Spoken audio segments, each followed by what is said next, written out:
no anti-reservation agenda. On the contrary, Rahul Gandhi has said we'll increase the limit of reservations from 50%.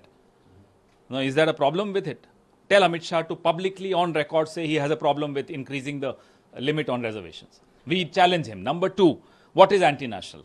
If at all Rahul Gandhi has said anything anti-national, ask him to take action. We challenge him.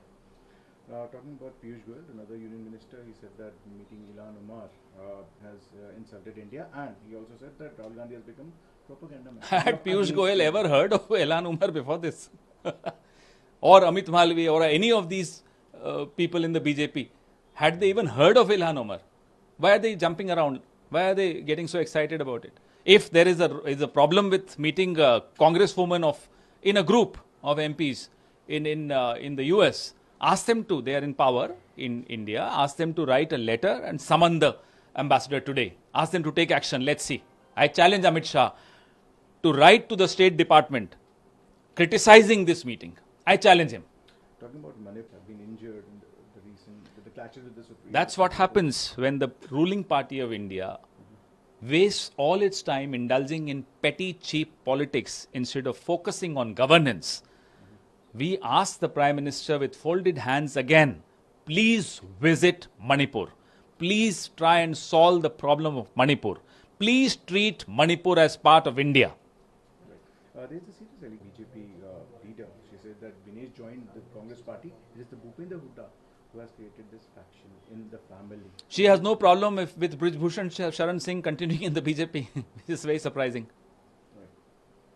Statement दिया है कि जिस तरीके से राहुल गांधी के बयान सामने आ रहे हैं यूएस से, ये काफी एंटी इंडिया है, एंटी नेशनल है, एंटी रिजर्व। बोलिए एक्शन लें।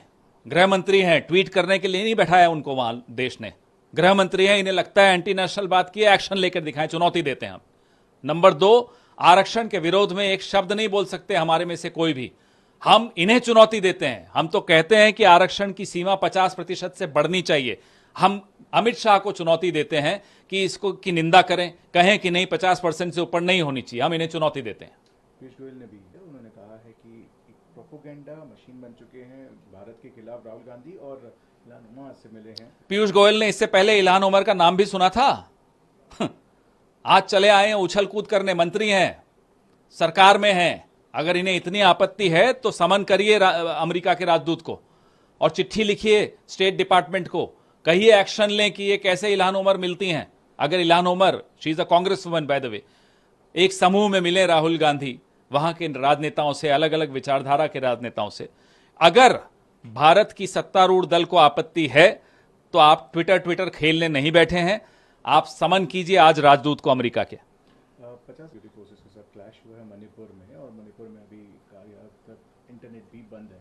जिस तरीके से यही होता है जब भारत की सत्तारूढ़ दल हल्के स्तर की राजनीति खेलने में अपना समय व्यर्थ करती है और सरकार चलाने की तरफ ध्यान नहीं देती। हम फिर से प्रधानमंत्री से हाथ जोड़कर आग्रह करते हैं कि जाइए मणिपुर, जाइए मणिपुर को भारत का हिस्सा मानिए, मणिपुर की समस्या का निदान कीजिए। आखिरी प्रश्न मेरा जनता पार्टी में उन्होंने कहा कि दिनेश फोगाट ने कांग्रेस ज्वाइन करी है, इसके कारण भूपिंदर सिंह हुड्डा हैं जिन्होंने परिवार, वो खुद भाजपा में हैं, बृजभूषण शरण सिंह की पार्टी में हैं, उन्हें आपत्ति नहीं है। और अगर कोई महिलाओं की आवाज उठाते हुए कांग्रेस में आया तो इन्हें आपत्ति है। आप गलत कार्य करने वालों की पार्टी में हैं, हम उस कार्य का विरोध करने वाली पार्टी में हैं।